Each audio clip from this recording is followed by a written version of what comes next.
Here I have HUAWEI Nova 9 SE, and today I'm going to show you how to record screen on this device. So firstly you have to go to the upper bar, and here you can find the button Screen Recorder. By holding a finger on it, you can't do a thing, so the recording starts immediately. Here you can switch your microphone, and by tapping on this button you can stop recording. So there's no way to access any screen recorder settings, you just tap on it and recording starts immediately. So let's maybe record some of our screen,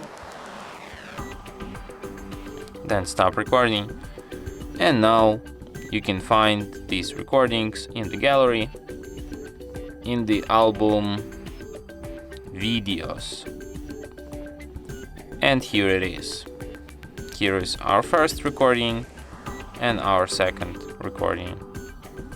The recording starts immediately. So let's maybe record some of our screen. Very nice audio quality. And from here you can share, edit or delete your recordings. And that's it. Thanks for watching.